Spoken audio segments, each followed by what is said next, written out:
Bismillahirrahmanirrahim. Assalamualaikum warahmatullahi wabarakatuh. Alhamdulillah, salatu wassalamu ala rasulillah wa ala alihi wa sahbihi wa man sara ala nahjihi istanna bisunnatihi wa ihtada bihadihi ila yaumiddin, amma ba'du.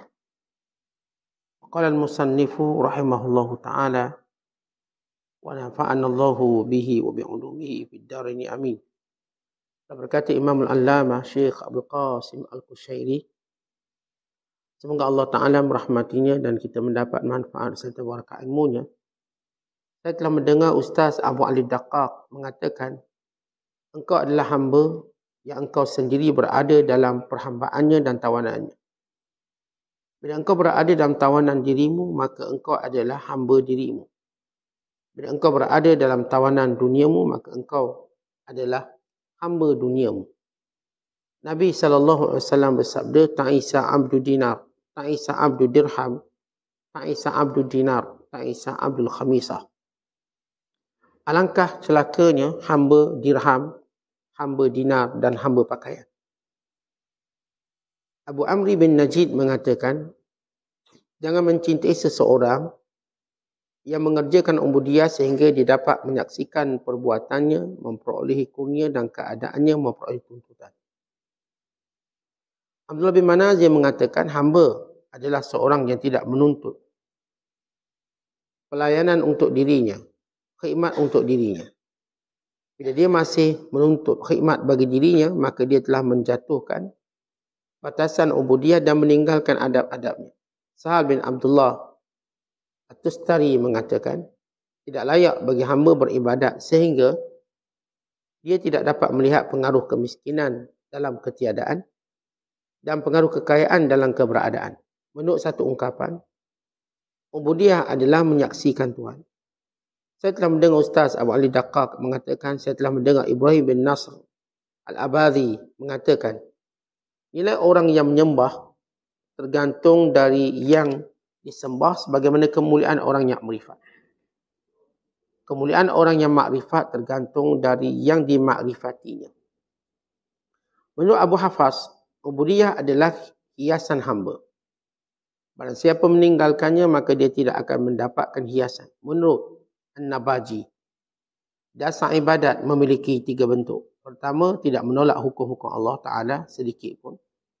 Yang kedua, tidak kedekut dengan pemberian Allah Ta'ala. Dan yang ketiga, tidak meminta kepada orang lain kerana keperluan. Menurut Imam Ibn Atta', ubudiyah mempunyai 4 sifat. Pertama, memenuhi janji. Kedua, menjaga batasan-batasan hukum. Yang ketiga, redha terhadap sesuatu yang ada. Dan yang keempat, sabar terhadap sesuatu yang hilang. Muslimin dan muslimat yang penonton yang dirahmati Allah sekalian, bila kita menyebut tentang ubudiyah, yakni perhambaan sebenar kepada Allah, manusia tidak boleh lari daripada makna perhambaan. Bagaimana keadaan dia menuntut untuk bebas, dia tidak akan mampu lari daripada makna perhambaan. Apa maksud perhambaan? Perhambaan berarti dia akan ikut sesuatu yang diyakini, yang dipercayai. Maka bila seorang mengikut hawa nafsu, maka dia akan menjadi hamba nafsunya. Kerana itu yang diyakini boleh bawa kebahagiaan, boleh bawa kepada keinginannya. Kalau seorang mengikut kata-kata fulan bin fulan, dia menjadi hamba kepada fulan bin fulan. Kalau seorang mengikut apa sahaja, maka dia akan menjadi hamba kepada perkara yang diikuti.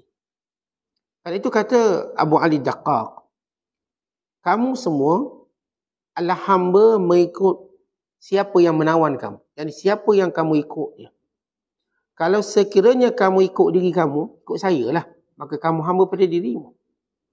Kalau sekiranya kamu mengikut hawa nafsu, maka kamu hamba pada nafsumu. Kalau kamu ikut orang lain, kamu hamba pada orang lain. Tetapi kalau kamu mengikuti Allah, kamu adalah hamba Allah. Yang kita sebut tadi, kita cenderung untuk ikut sesuatu. Tuan-tuan, bila tuan-tuan buat sesuatu, kenapa awak buat macam ni? Ikut suka saya lah. Artinya, tuan-tuan menjadi hamba kepada nafsu sendiri. Kalau tanya kenapa buat macam ni? Kerana Allah yang suruh. Tuan-tuan menjadi hamba Allah. Allah yang perintahkan. Ni kenapa buat macam ni, macam ni? Oh, kerana fulan bin fulan suruh. Berarti tuan-tuan menjadi hamba pada fulan bin fulan. Setiap manusia, dia akan menjadi hamba kepada siapa yang diinginkan, diikuti dan dia patuhi. Sebab itu atas dunia ini tidak ada seorang pun yang bebas. Tidak ada seorang berkata, saya bebas. Selagi mana atau bila mana dia menganggap dia bebas, sebenarnya dia berada dalam perhambaan yang lebih hina. Kenapa maksud bebas? Bebas dalam definisi agama, orang yang tidak mau terikat dengan agama. Maka dia ingin bebas. Dalam definisi manusia, bebas artinya dia buat ikut suka dia. Saya bebas, saya nak buat apa. Saya nak kencing kat sini, saya nak berak kat sini. Saya nak pukul orang tu, saya nak pukul orang ni. Nak ambil orang tu, saya nak ambil orang ni. Sebenarnya dia tidak bebas. Dia ikut hawa nafsu dan setiap yang ikut hawa nafsu, dia ada kesan kenapa dia ikut. Yang suka-suka dia nak minum arak, sesuka sebanyak dia nak, akhir kesannya dia akan mati dan binasa. Yang berjudi, suka saya lah saya nak guna semua duit saya berjudi, akhir dia bankrupt, saya bankrupt. Yang kata saya nak bermain ikut suka saya nak main, tak nak berhenti, akhir dia pun mati dengan mainannya. Ada seorang hamba Allah, dia nak main game. Dia main game satu hari 18 jam. Akhirnya dia mati tempat dia bermain game. Kerana masalah kurang tidur yang serius. Kurang makan dan sebagainya. Dia jadi macam tertagih. Akhirnya mati. Dia ingat dia bebas buat dia nak. Tetapi ada dia punya kesan dengan apa yang dia lakukan. Akhirnya dia tak bebas juga. Kan itu kita kan nak dapat kebebasan yang mulia. Seperti burung dalam sangkar. Akhirnya terlepas bebas. Ialah dengan menjadi hamba Allah Ta'ala. Nabi SAW memberi perumpamaan. Hamba Allah seperti burung dalam sangkar. Sampai waktu kewafatannya, meninggalnya, maka dia dilepaskan, rohnya dilepaskan. Maka dia benar-benar bebas. Tetapi orang-orang kafir dan munafik seperti binatang dalam kandang. Walau dibebaskan, dia tetap berada di atas tanah yang mana dibina kandang tersebut. Jadi kalau lembu kambing, duduk dalam kandang. Lalu kita pun buka kandang. Bebas dia macam mana? Bebas tetap di atas dataran tanah. Dia tak boleh ke mana juga. Tanah tu lah. Burung yang berada dalam sangkar. Bebas ni ke mana? Ke awan tinggi. Menikmati awan tinggi. Orang beriman seperti burung dalam sangkar. Sampai waktunya Allah kata, sila bebas. Sekarang di dunia kamu ada taklif, perintah Allah. Mayang, puasa, zakat, haji dan sekian perintah Allah. Nanti bila mana kau mati dah tak ada perintah Allah yang cuma ada balasan Allah. Maka itulah sebebas kamu akan perolehi. Yang namanya binatang-binatang ini, yang berada dalam kandang, bebasnya juga di atas tanah yang dibina kandang. Dia tak akan pergi jauh. Dia je menyangka dirinya bebas. Rupanya dia tak pergi jauh pun. Dia bebas, dia pun tak nak pakai. Tidak mau menutup aurat. Nak telanjang. Akhir ke mana dia? Ke mana dengan kebebasan yang dia nak bawa dengan tidak mau berpakaian? Atau seorang yang saya katakan, dia nak berhibur sepanjang hidup dia. Ke mana dia nak bawa? Dia tak bebas juga. Akhir dia lebih menderita dengan kebebasan yang dia cuba dapatkan. Kerana setiap orang akan menjadi hamba pada siapa yang diikuti. Bila Allah Ta'ala ingin memuliakan seseorang, Allah menamakan mereka sebagai ibadu mukramun. Hamba yang dimuliakan. Siapa pun yang menjadi hamba selain Allah akan dihina. Dan siapa pun yang menjadi hamba kepada Allah akan dimuliakan. Cuba tuan-tuan lihat bagaimana mulianya seorang hamba Allah. Dalam tutur kata, dalam bicara, dalam akhlak. Kerana semuanya dipandu oleh syariat. Dalam gerak-gerinya, dalam tindakannya, dalam jual beli, dalam perniagaan, dalam kerja buatnya. Semuanya berpandu kepada perintah Allah. Maka nampak indah dia. Seperti Islam, syariat yang diturunkan begitu indah. Lihatlah seorang yang mempraktikkan syariat, yang tahu halal haram, dosa dan pahala. Indahnya cara dia bergaul. Indahnya cara dia bercakap. Indahnya cara dia bergurau. Kerana dia tahu semua itu ada peraturannya. Semua ada peraturan. Bila Nabi SAW menyebut, Allahi inni la amzah, wala aqulu illa haqqa. Aku juga bergurau, tapi aku tidak bercakap bohong. Kerana orang Islam ada peraturan. Ada orang dia nak bergurau, ikut suka dia lah. Sampai bawa pada kematian. Gurau sampai bawa pada kematian. Dengan gurauan yang luar biasa teruknya. Dan Islam tidak. Islam tak ada gurauan yang boleh bawa pada kematian. Ia sekadar untuk menghiburkan. Tidak membawa pada kemudaratan. Tidak membawa pada penghinaan. Tidak membawa kepada pelanggaran hukum, syariat dan dosa.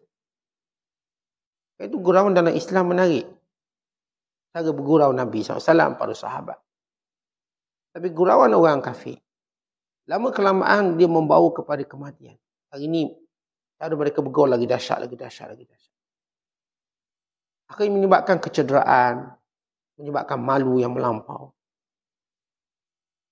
Ada seorang tu dia bergurau, kan nak sambut hari jadi, nak surprise hari jadi. Apa dia buat? Dia ambil diikat lelaki tu, diikat wanita tu kat tiang, seperti dicolek. Hanya nak surprise hari jadi dia. Kerana kejutan dan ketakutan yang melampau dia mati. Cara mereka bergurau. Ni ada seorang suami nak bergurau dengan bini dia, pakai pakaian perompak. Lalu sergap isterinya. Isterinya punya panik. Keluar dari rumah, berlari, lintas jalan, langgar kereta, mati. Ini gurau orang kafir. Dalam Islam, oleh kerana kita adalah hamba Allah, kita ikut syariat, even dalam bergurau. Tidak sampai menghina fizikal. Dan sebut body shaming ni. Tak sampai kita menghina keturunan. Tidak sampai kita menyebut perkara yang dilarang oleh syarak. Bermain-main dengan hal agama. Maka dia ada peraturan. Ini hamba Allah. Orang yang cuba untuk bebas, sebenarnya mereka tidak bebas. Mereka menjadi hamba kepada benda yang lebih hina. Disebut dalam hadis untuk memahami makna ini. Bila Rasulullah menyatakan ta'isu abdu dinar, atau ta'isu abdu dirham, ta'isa abdu dinar, ta'isa abdul khamisah. Celakalah hamba kepada duit dirham. Celakalah hamba pada duit dinar. Celakalah hamba pada pakaian. Hadis dan riwayat yang lain, kata Nabi SAW, bagaimana nilai hamba dia? In u'tiya radiyah wa illam yu'ta lam yarda. Kalau dapat, dia pun seronok. Tak dapat, dia tak seronok. Ini hamba. Bagaimana nilai yang bila Nabi SAW menyatakan celakalah hamba dinar, hamba dirham, hamba pakaian. Hamba kepada perkara-perkara yang menjadi kebanggaan mereka di dunia. Baik, kita sebut dinar, emas. Atau dengan bahasa mudah, kaya lah. Orang yang menjadi hamba kepada kekayaan. Atau menjadi hamba pada pakaian. Atau hamba kepada makanan. Atau hamba kepada apa sahaja yang disukai. Bagaimana disebut sebagai hamba? Bila dia dapat, dia suka. Tak dapat, dia punya marah. Maka ini namanya hamba. Sehingga dia tidak mau bersyukur pada Allah. Dan dia tidak mau bersabar dengan ujian Allah. Kalau dia dapat kekayaan, sombong. Kalau tak dapat, maka dia mengeluh, dia menyalahkan takdir dan sebagainya. Kalau dia dapat kesihatan, dia sombong. Kalau dapat sakit, dia mengeluh, menyalahkan takdir dan sebagainya. Kalangan mereka ada yang menjadi hamba pakaian. Nak pakaian lawa, berjenama. Bahkan kadang-kadang mereka ingin memilikinya dengan harga yang mahal. Ceritakan oleh seorang peniaga. Kata, kami tahu macam mana nak main orang kaya. Orang kaya kalau murah dia kata akan beli. Lalu kami jual dengan harga yang mahal. Walau benda yang sama kami jual pada pasar awam, menjerit-jerit kami minta harga RM25, tak ada orang nak beli sebab kata mahal. Orang kaya kami jerit ribu, mereka berebut beli. Kerana mereka beli kerana mahal, bukan kerana nilainya. Sebab nak beritahu dia punya nilai outfit, pakaian dia berapa ribu. Dia seorang hamba Allah. Dia bagi tempat beg yang paling, jaket kulit paling berjenama. Dengan harga ribuan dolar USD. Kemudian, dia nak buat uji kaji. Bagaimana kalau benda ni dia buat sendiri, hanya tak ada jenama. Dengan kualiti mungkin lebih bagus. Maka dia pergi ke sebuah negeri tempat dikeluarkan kulit. Dan dia upah orang di situ buat. Sama, cuma tak ada jenama lah. Lebih baik. Dan bezanya hampir 10 kali ganda. Artinya orang-orang yang tertentu boleh memilikinya dengan harga yang murah. Tapi oleh kerana mereka nak berbangga, mereka nak letakkan nilai jenama lebih tinggi. Kalau tak dapat, mereka rasa terhina. Maka ini dinamakan sebagai hamba. Tapi kalau kita dapat, tak dapat, kita tak kisah, ini tak panggil hamba. Ini yang disebut oleh Nabi SAW. Sekiranya in u'tiya radiya wa illam yu'ta lam yarda. Kalau dapat, seronok, tak dapat, marah dia. Dia nak, itu hamba pakaian. Hamba duit, hamba kekayaan, hamba makanan. Dan segala hamba-hamba yang menghabiskan masa dan duitnya untuk kebendaan ini sampai peringkat hilang syukur, akan datang sombong, hilang sabar bila tak dapat. Maka lebih teruk pada itu. Mereka telah menyalahi syarak itu sendiri. Yang penting mereka dapat benda ni, walau dengan cara apa pun. Dan bila ada satu kajian di IPT, bila pelajar-pelajar perempuan, kita tak kata semua, sebahagian, mereka ingin, mereka menjadi hamba pada pakaian mewah, beg, jenama, kasut. Bagi mendapatkannya, mereka sanggup jual tubuh mereka. Cari apa yang disebut sugar daddy. Hanya untuk dapat beg yang baik, pakaian yang tertentu, kasut yang cantik. Untuk mereka berbangga kawan-kawan mereka. Oh, awak tak apalah, ada orang payung, ada orang bela. Sanggup mereka buat macam tu kerana mereka sudah menjadi hamba pakaian. Hamba pakaian, hamba kepada duit dan sebagainya. Maka Nabi SAW mengingatkan tentang bagaimana budaya ini akan berlaku. Dan Rasulullah menyatakan celakalah mereka. Yang menjadi hamba pada dirham, hamba pada dinar, hamba pada pakaian. Dia punya nilai perhambaannya, kalau sekiranya dia dapat, sombong. Kalau tak dapat, maka dia marah. Dan yang kedua, yang disebut oleh Nabi SAW, idza syika falan taqasha. Bila dia diuji sedikit dengan ujian Allah, maka dia seperti hilang panduan dia. Nak tahu orang tu hamba tak hamba? Kalau dia hamba Allah, kalau dia uji oleh Allah, boslah dia, kompas dia nampak Allah. Macam mana pun dia diuji, dia akan ngadu pada Allah. Ini kita tahu dia bukan hamba pada kekayaan. Dia bukan hamba kepada makanan. Dia bukan hamba pada pakaian. Tapi orang-orang yang namanya hamba pada semua benda yang Nabi sallallahu alaihi wasallam sebut, bila diuji dengan satu ujian sahaja, dia tak akan kembali pada Allah. Tak akan. Dia cuma meroyang seorang dia. Marah-marah, menjadi orang yang tak betul. Kerana dia hamba pada benda. Sebab hamba Allah, Allah tak biarkan dia dalam masalah, melainkan Allah akan ambil dia untuk dekat dengan Allah. Itu kita nak tengok nilai kita sendiri. Kalau kita ada masalah, apakah kita kembali pada Allah? Ya, maka kita hamba Allah. Yang kita dapat selama ni tidak mempengaruhi nilai perhambaan kita.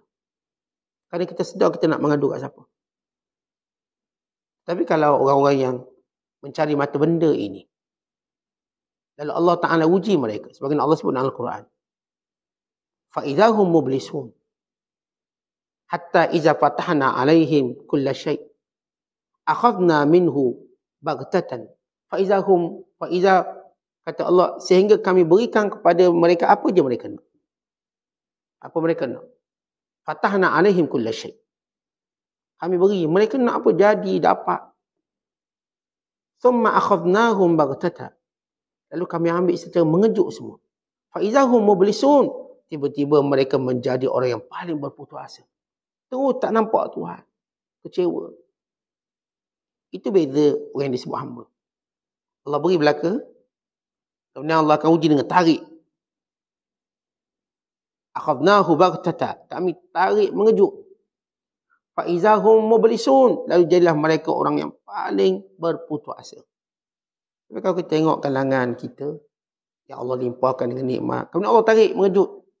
Lalu mereka dengan cepat dan drastik mengadu pada Allah, ini bukan hamba pada benda. Dia hamba Allah. Dia hamba Allah. Sebab itu dia mengadu pada Allah. Dia sihat, tiba dia cabut kesihatannya, dia mengadu pada Allah. Dia tinggi pangkat, dicabut pangkatnya, dia mengadu pada Allah. Inilah hamba Allah. Mungkin dia buat kesilapan-kesilapan. Mungkin Allah nak jadikan dia kembali pada fitrahnya. Kalau tidak, dia akan hanyut dengan apa yang dia perolehinya. Kerana itu Allah uji dia supaya dia kembali mengadu pada Allah. Dia sihat, dia ibadat tak berapa banyak. Dia sakit banyak ibadat. Dia mungkin dalam situasi ini, ibadatnya tak berapa fokus dan cemerlang. Maka datang ujian, ibadatnya makin fokus dan cemerlang. Kerana Allah sayang dia. Sebab itu, kita dah cerita kisah salah seorang daripada pemuda zaman Nabi Musa. Kita ulang untuk kita faham makna bagaimana seorang itu memang bukan hamba pada mata benda, tapi hamba Allah. Laki ni kata, wahai Musa, aku nak kaya. Kata Musa AS, kamu nak kaya depan ke nak kaya belakang? Manusia ni dia ada pusingan order dia. Dia mungkin berjaya dulu, kemudian gagal, atau gagal dulu, kemudian berjaya. Ini secara umum. Ada orang, kita tengok dia kaya dulu, dia berjaya dulu, tinggalkan kawan-kawan dia. Lepas tu kawan-kawan dia pula tinggalkan dia. Dia akan ke belakang balik. Ada orang cerdik dulu. Lepas tu dia bodoh kemudian. Ada orang bodoh dulu, kemudian cerdik kemudian secara ukuran peperiksaan. Ada orang kita nampak dia sakit dulu, kemudian sihat kemudian.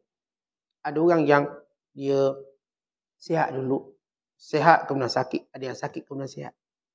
Umumnya begitu Allah bagi. Ada yang Allah bagi berterusan. Ada. Tapi secara umum sunnatullah. Laki ni kata, wahai Musa, saya nak kaya. Kata Nabi Allah Musa, kalau Nabi Musa melihat secara umum, awak nak kaya mula-mula ke nak kaya belakang? Dia kata, saya nak kaya mula-mula. Usia sekarang saya nak kaya. Saya tak nak kaya waktu tua. Nak kaya masa muda. Dia kata, Musa baik, aku doakan. Dia doakan. Maka orang ni pun kaya. Dan Nabi Allah Musa menunggu berapa tempoh. Nabi Musa tahu dia akan jatuh. Sikit-sikit akan jatuh. Kita tengoklah mana-mana kedai viral ke apa. Dia naik, lepas tu dia jatuh. Itu sunnatullah. Biasa, bukanlah perkara pelik. Jadi, tiba-tiba orang ni tak jatuh-jatuh. Musa AS pun hairan. Kenapa dia tak jatuh? Maka Musa panggil dia. Saya nak tanya awak. Secara sunnatullah.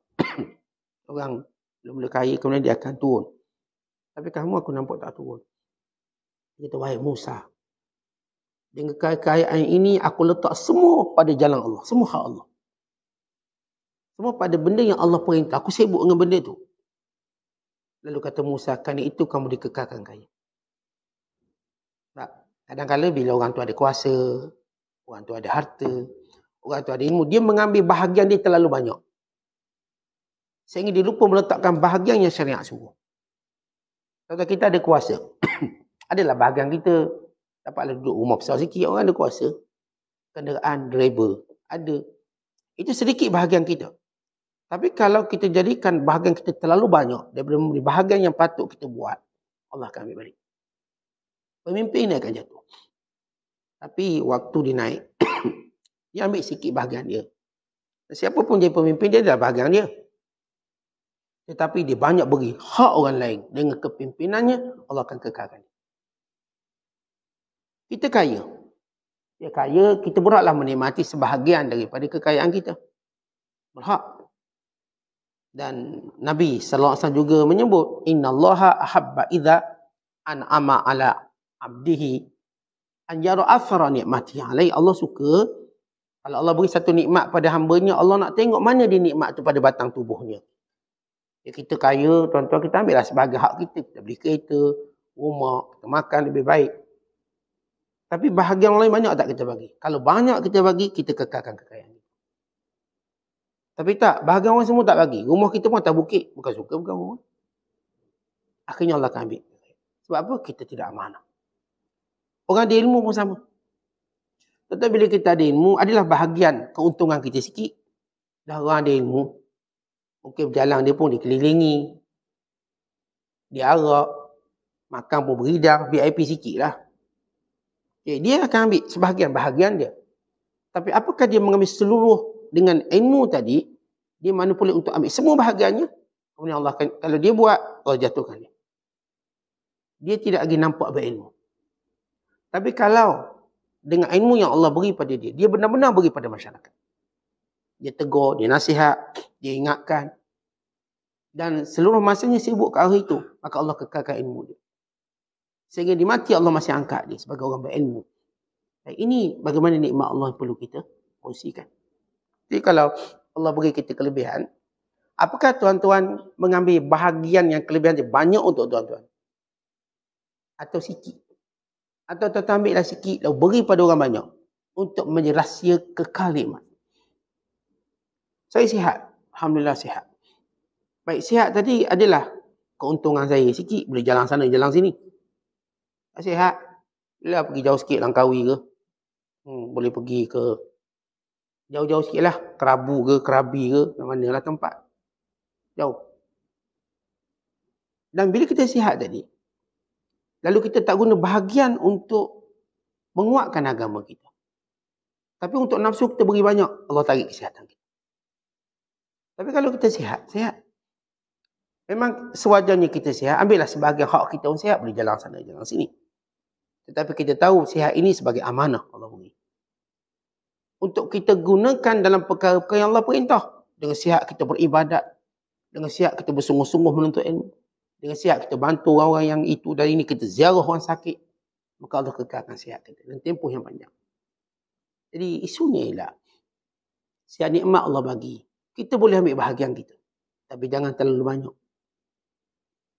Kan setiap nikmat ada tanggungjawab dan ada amanah. Tuan-tuan sebutlah nikmat apa? Tuan-tuan ada tanggungjawab dan amanah. Tuan-tuan ada anak-anak. Allah beri nikmat anak ramai. Ni anak 11. Nak tunggu nombor 12 tahun depan. Ramai anak itu. 11 nak masuk 12. Kadang-kadang kita teruja dengan anak, dia sebut, saat tahun depan lagi 2 orang saya tambah. 2 orang tambah. Anak dia, kembar. Baik, anak-anak ini, amanah Allah. Kita boleh menikmati keseronokan anak-anak. Boleh main, gurau sendiri. Tapi kita juga tahu anak ini sebagai satu amanah Allah. Untuk kita siapkan dia menjaga agama Allah. Mereka ini kita patut letakkan dia untuk jaga agama Allah. Kita mengajar dia ngaji. Kita ajar dia solat. Kita suruh dia belajar. Kerana dia akan menjaga agama Allah. Dia akan menjadi benteng pada Islam. Dan kita dah tua. Tiba-tiba kita jadikan anak ini semua bahagian kita. Dia ada kerja untuk kita semua. Tidak ada bahagian agama. Maka Allah tarik nikmat. Anak kita tak berkhidmat pun dengan kita. Sikit pun. Sebab kita menggunakan semua untuk hawa nafsu kita. Jadi perhatikan setiap nikmat yang Allah bagi. Ada nilai perhambaan nikmat. Allah beri ilmu, Allah beri harta, Allah beri pangkat, Allah beri kesihatan, Allah beri anak-anak ramai. Ada amanah yang tinggi. Tanpa kita menolak, boleh kita menikmatinya. Sebahagian nikmat Allah beri, tapi bukan semua. Kalau saya kata saya kaya, saya boleh nikmatlah apa yang saya dapat dari kekayaan. Tapi jangan semua. Ada hak orang lain, hak zakat, hak sedekah, hak sekian-sekian. Kalau kita beri, Allah kekalkan kekayaan kita. Kalau tak bagi, Allah akan ambil. Dan cerita orang Allah Ta'ala ambil ni bukan cerita yang seorang dua berlaku. Ramai berlaku. Yang ada kuasa lalu tak beri bahagian kekuasaannya untuk rakyat yang Allah perintahkan. Bukan ditipu rakyat. Maka akhirnya dijatuh dengan penuh hina. Sama juga saya sebut contoh-contoh lain. Supaya kita tahu di dalamnya ada nilai perhambaan kita pada Allah dengan setiap kelebihan yang Allah beri pada kita. Tuan-tuan ada lebih masa, lapang. Tak sibuk macam orang lain, sibuk sana, sibuk kita. Alhamdulillah Allah lapang. Baik, tuan-tuan boleh menikmati sebahagian masa lapang untuk tuan-tuan. Tapi sebahagian lagi amanah Allah untuk kita buat menjaga agama Allah. Kalau kita gagal, akhirnya Allah ambil kelapangan kita lalu kita jadi orang sibuk. Sehingga tak sempat untuk kita hatta menikmati untuk diri kita sendiri. Itu tentang Ta'isa Abdul Dinar. Kata Imam Abu Amru bin Najid, atau namanya Ismail bin Najid. Dalam naskah asal disebut Abu Amri bin Najid. Dia sebut, jangan mencintai seorang yang mengerjakan ubudiyah sehingga dia dapat menyaksikan perbuatannya, memperoleh kurniaan dan keadaannya memperoleh tuntutan. Baik, ini terjemah yang kata ada agak salah sikit, silapan. Maksudnya, saya baca dalam kalam dalam bahasa Arab. Kata Abu Amri ibn Najid, la tasfu li ahadin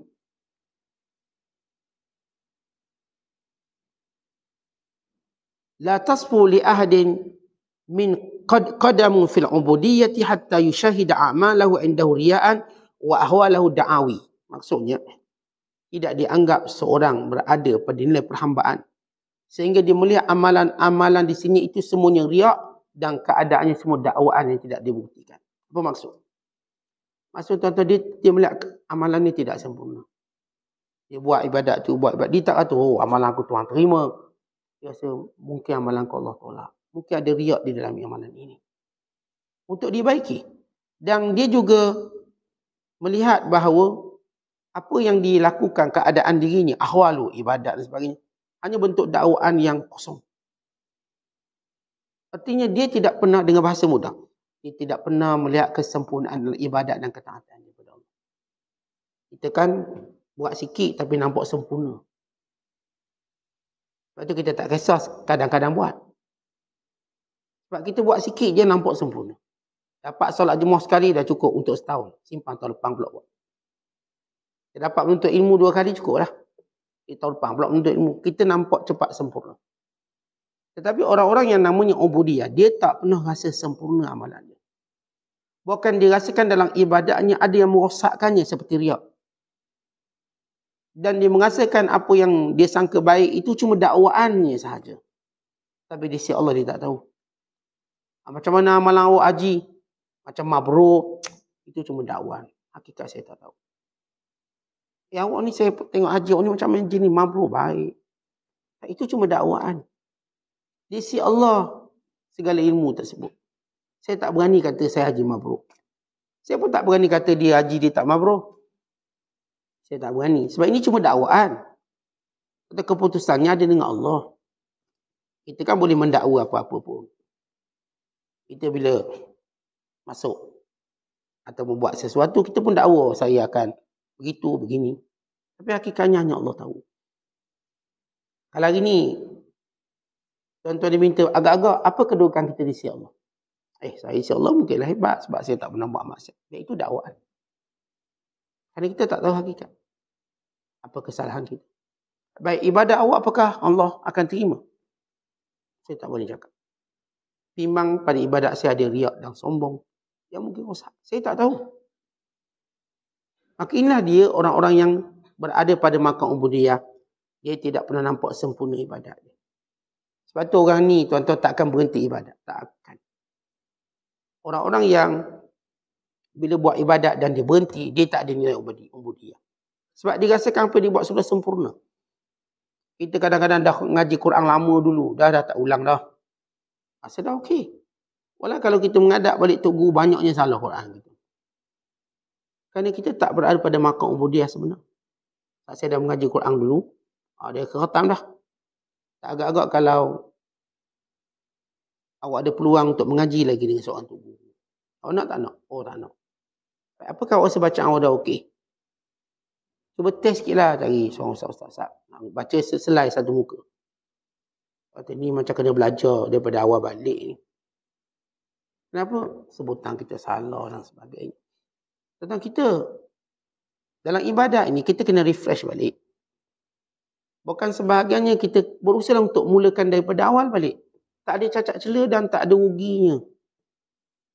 Kita pula dah pencing, tak ada apa dah komitmen. Misal contoh. Kenapa tak mengaji balik? Betulkan balik. Dulu ada gigi, gigi dah kurang. Dulu tuan-tuan mata, fokus bagus. Mata tak boleh nampak. Takut baca Quran, dah double line dia. Dengan ada bimbingan tadi, kita dibetulkan. Kerana kita, perangai kita manusia. Dah dapat, kita dah rasa macam terbiasa, dah okey, kita ikut flow dah. Kita dalam ibadat bukan begitu. Ibadat dia kena tajdid. Perbaharui. Semua kena tajdid. Kena ulang balik. Untuk dapat kesempurnaan. Hatta kita kalau buat umrah, buat haji pun sunat ulang. Untuk dapat kesempurnaan. Sebab kita mungkin lupa kesalahan apa kita buat dulu. Saya dah pergi umrah, okey dah tu. Tak, cuma pergi balik. Pergi balik, dulu silap. Saya silap mungkin sini. Di sini saya baiki. Oh, dulu saya silap. Penerangan tu dah betul. Saya salah dengar. Akhirnya, mutawih baru pun cerita. Oh, Saya perlu perbetulkan. Kalau demikian, bagaimana kita perlu perbaharui? Semua orang. Tajdid. Jadi ini nilai ubudiyah. Dia orang ubudiyah ni, dia tak pernah nampak ibadat sempurna. Kata Abdullah bin Manazir, hamba adalah seorang yang tidak menuntut khidmat untuk dirinya. Bila dia masih menuntut khidmat, maka dia telah menjatuhkan batasan ubudiyah dan meninggalkan adat. Baik, antara nilai ubudiyah. Berusahalah untuk kita melakukannya sendiri tanpa khidmat orang lain. Nabi SAW, antara bai'ah Nabi. Nabi kata, kalau boleh kamu jangan minta tolong. Hatta kalau jatuh cemeti, ambil sendiri.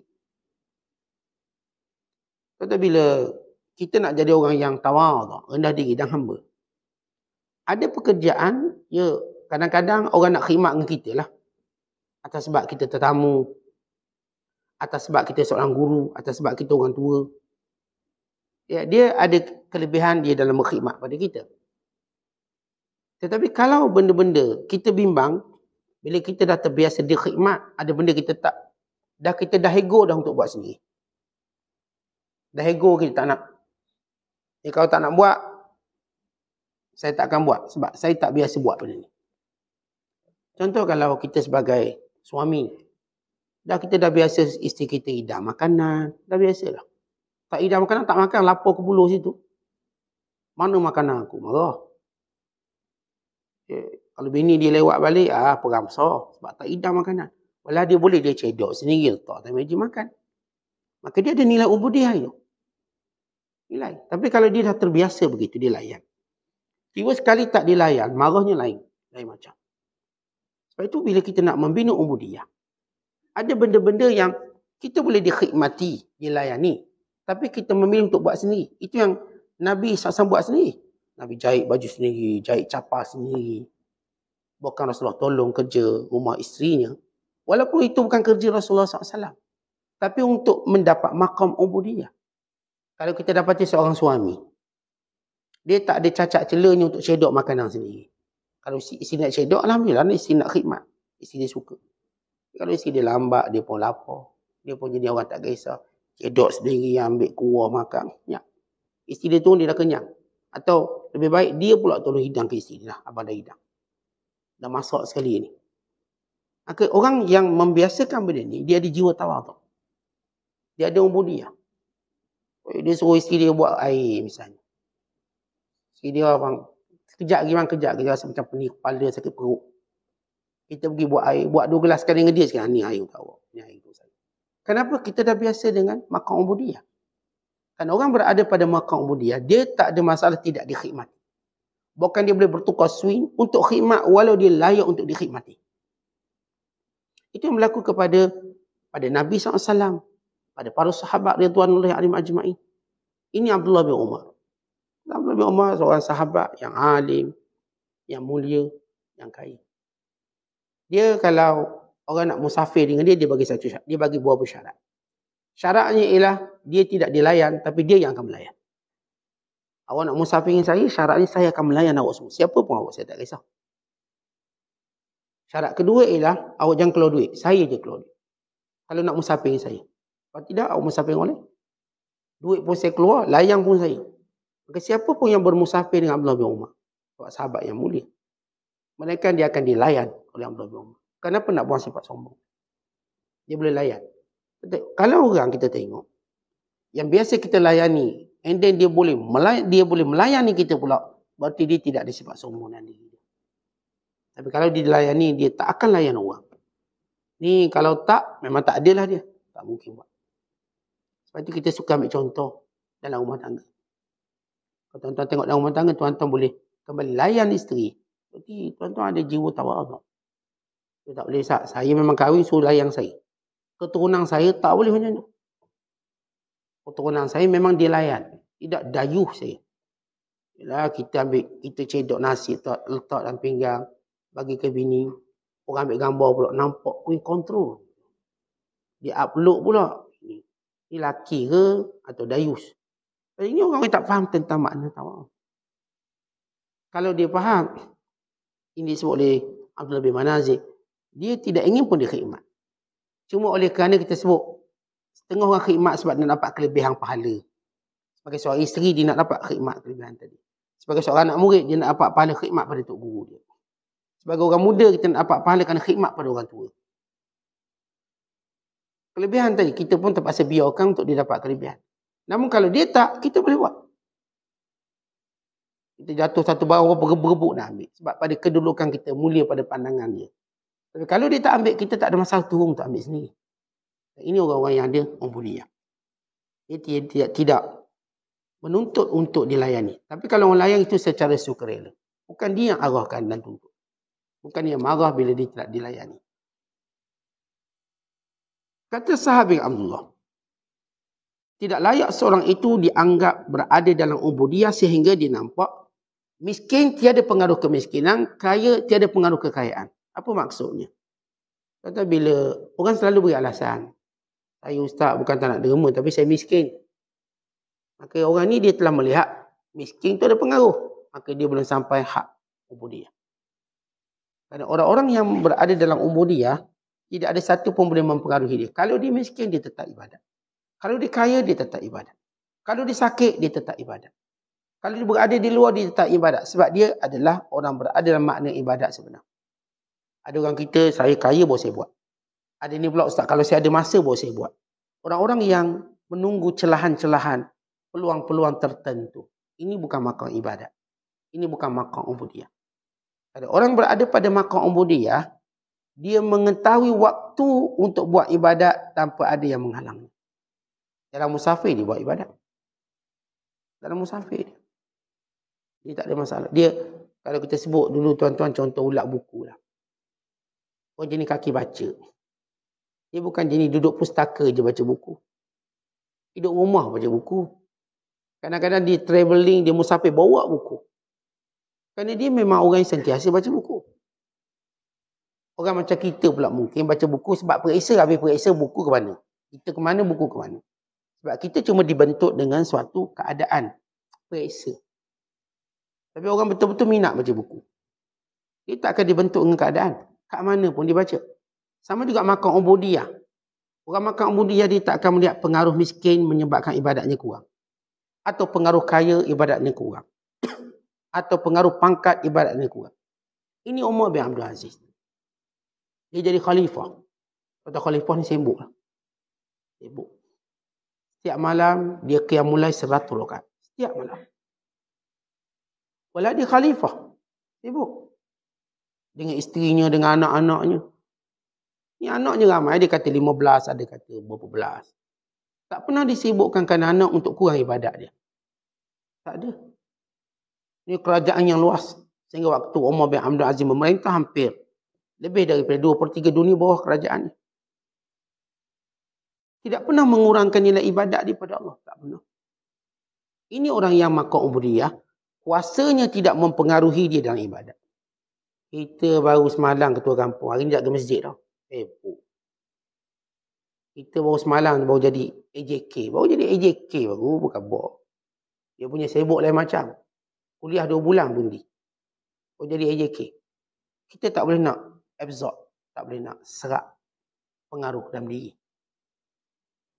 Kata orang-orang yang memang makam ubudiyah. Datanglah sibuk macam mana, makam ubudiyah tidak berkurangan. Ini Abdul Rahman bin Auf. Dia kalau rombongan perdagangan dia datang, macam orang nak serang Madinah. Punya ramai. 700 ekor unta. Mungkin lebih pada tu. Bayangkan kalau kita sebut hari ni 700 lori kontena masuk. Itu sehingga orang Madinah keluar, menyangka Madinah hendak diserang. Ramai rupanya, ini semua perdagangan, barang-barang untuk Abdul Rahman bin Auf. Dia punya kaya. Tapi apakah pernah dia terlepas walau 1 rakaat salat berjemaah bersama Nabi SAW? Tidak pernah. Apakah dia pernah terlepas salah satu daripada perang bersama Nabi SAW? Tidak pernah. Yang berkesudahan ditempang kerana kesan dalam perang Uhud. Dia orang kaya yang tempang. Dalam perang Uhud, dia terkena tikaman, tombak, panah, sehingga kakinya tempang. Dia tak pernah malu kerana kaki ini berjuang pada jalan Allah. Kekayaannya tidak mengurangkan walau 1 rakaat sembahyang jemaah. Itu tuan-tuan. Bukan kata kurang 1 rakaat.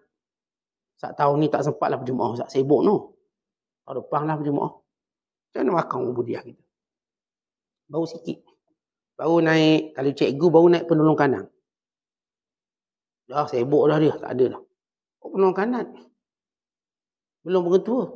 Belum jadi pengarah pendidikan. Dia punya swing dah jauh.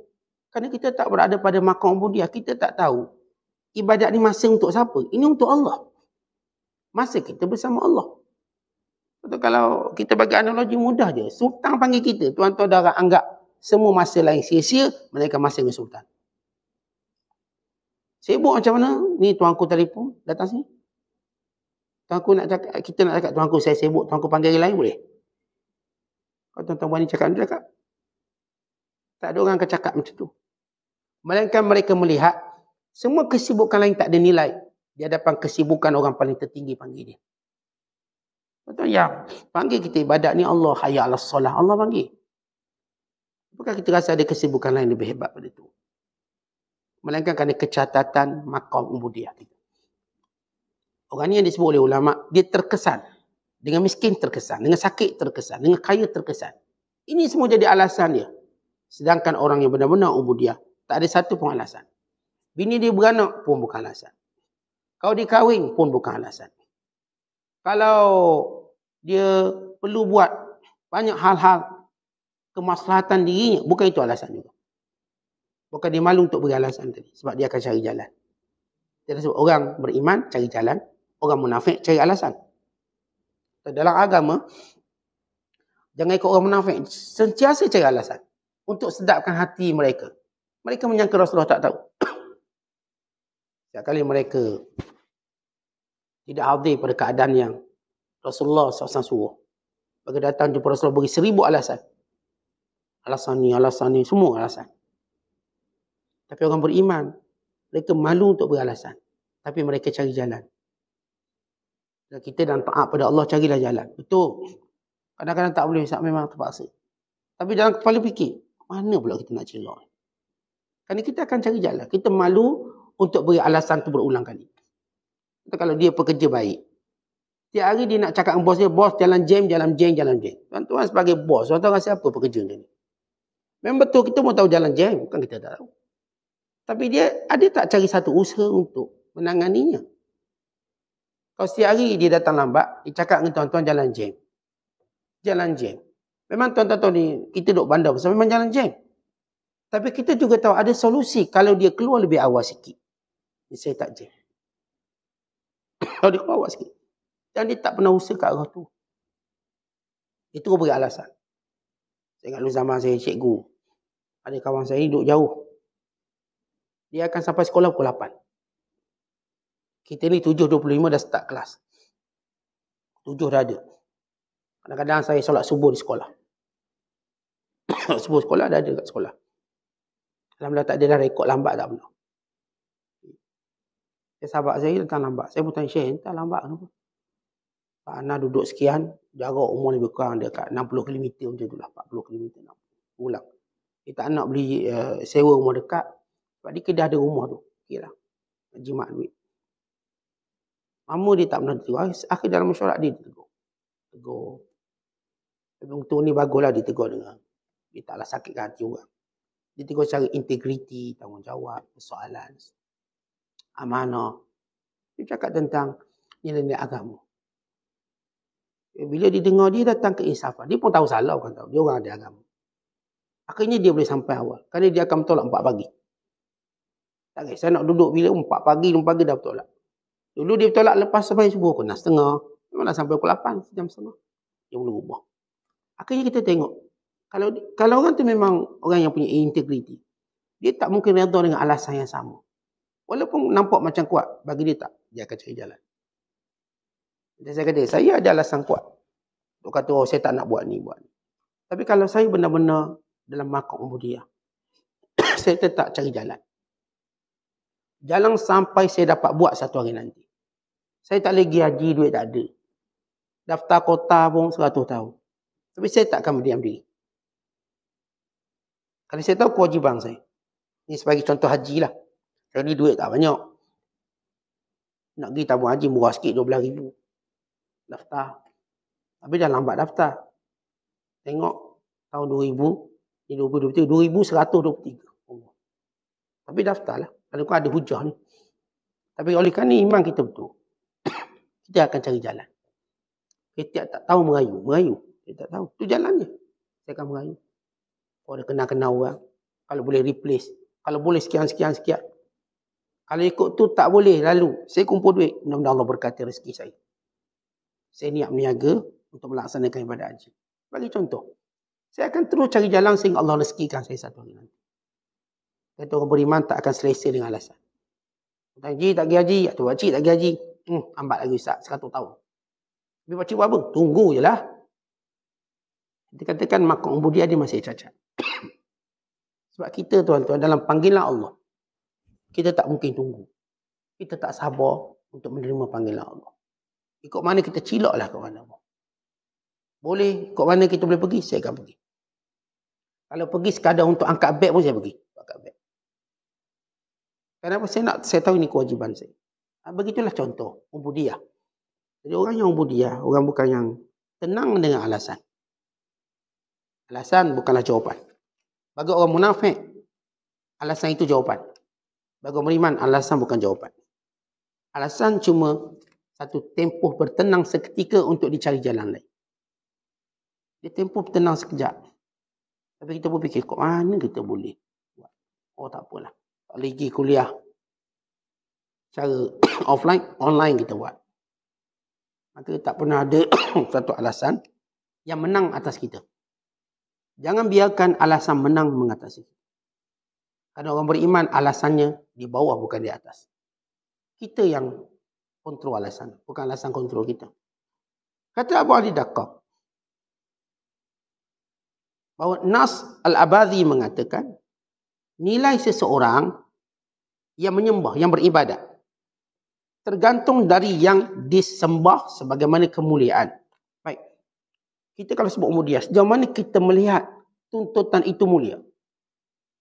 Dan sejauh itulah kita akan memperhambakan diri pada Allah.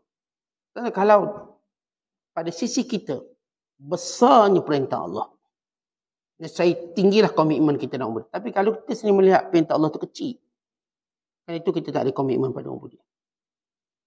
Bagaimana kita melihat perintah Allah? Saya tahu orang-orang yang berebut sah depan sebab dilihat kemuliaan sah depan. Dia nampak besar. Dia tak akan biarkan diri duduk sah belakang. Tak akan.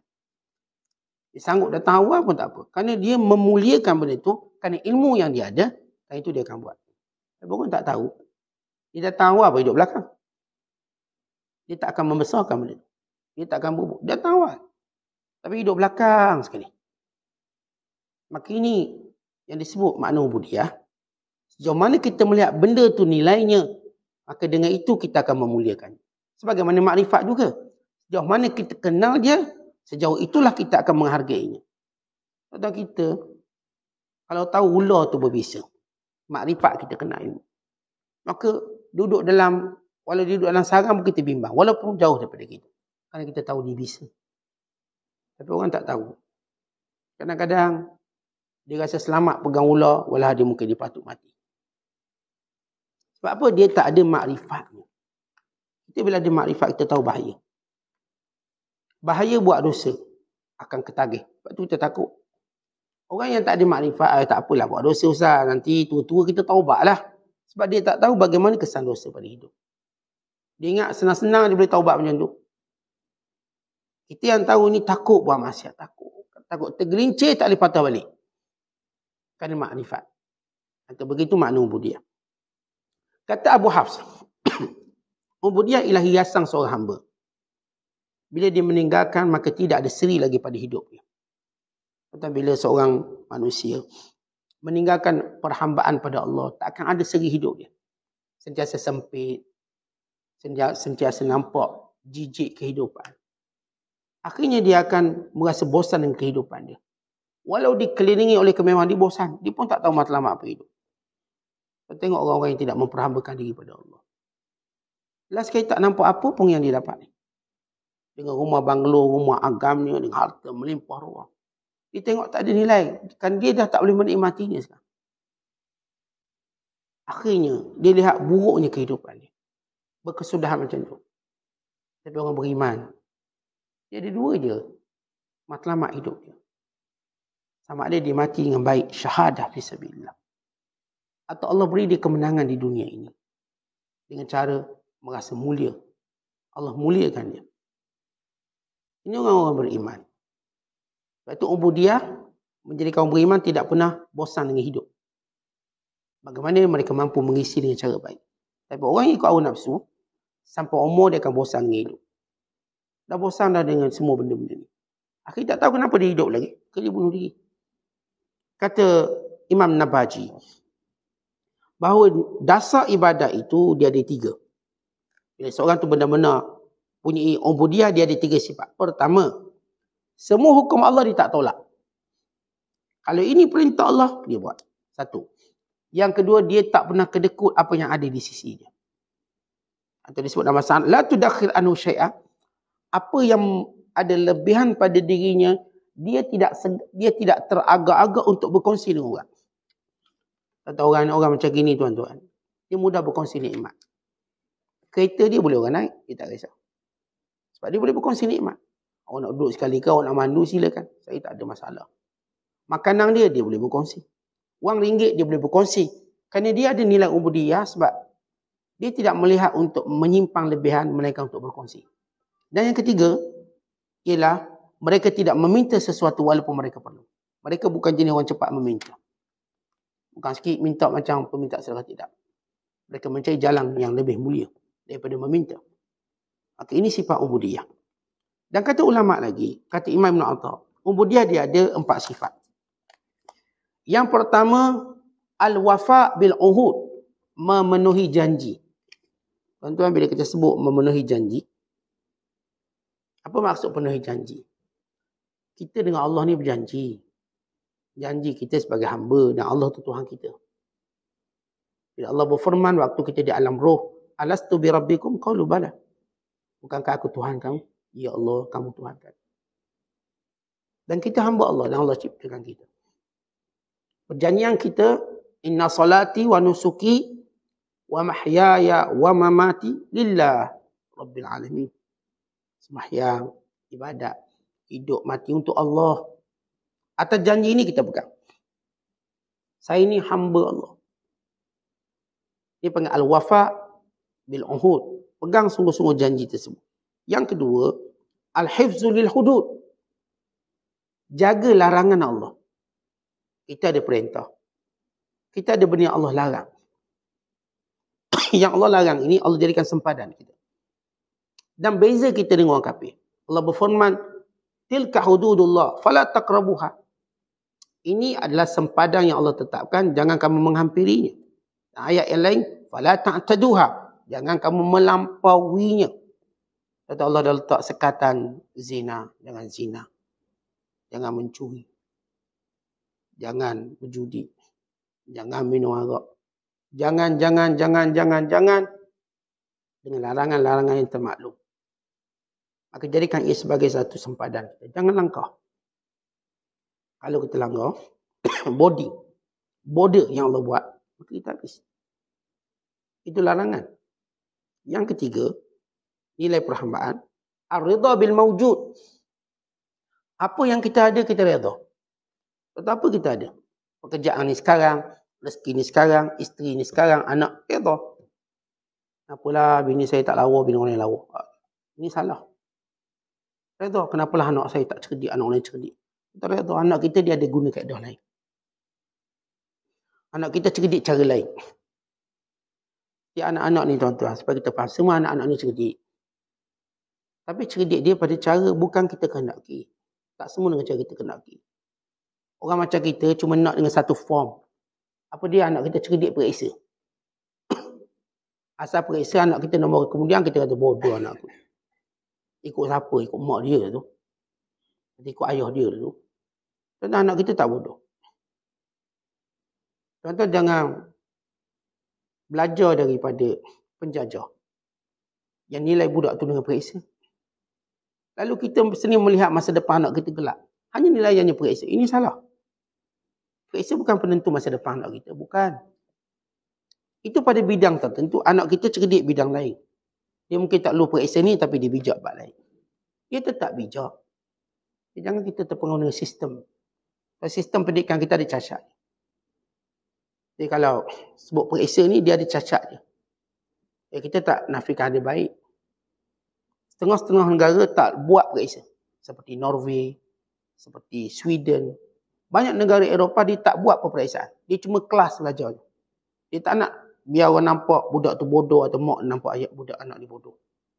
Sebab dia dah nampak kegagalan sistem periksa. Dalam Islam, kita tak katalah periksa tu haram. Tapi kita betulkan persepsi. Jangan menilai anak kita dengan sistem peperiksaan. Ini salah. Baik kita cikgu, baik kita ayah. Tengok buku kemajuan anak kita semua merah belaka. Bodoh budak ni. Apa masalah ni? Kena minta ustaz ni ayat cerdik. Ustaz pun sama juga. Kemudian juga dia. Dia minta ni. Apa ayat. Ya kita tak nafikan ikhtiar, usaha. Tapi jangan menghukum dia. Maksud saya jangan hukum dia bodoh. Kita nak hukum cara tuan-tuan didik anak itu terpulang. Itu hal lain. Maksud saya meletak nilai kebodohan pada peperiksaan. Ini salah. Kerana kecerdikan itu terlalu subjektif. Cerdik itu subjektif. Kadang-kadang kita tengok yang berjaya periksa, dia bekerja dengan orang yang tak berjaya periksa. Kita nak kata siapa cerdik sebenarnya? Kita tahu bahawa setiap orang, bahkan setiap anak-anak kita Allah bagi kecerdikannya sendiri.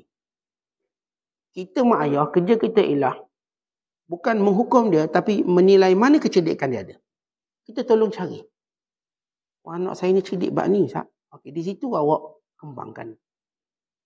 Nak saya bab belajar dia slow sikit, Ustaz. Tapi bab ni dia bagus. Okey, kembangkan di situ. Kadang-kadang dia bijak dalam bab lain.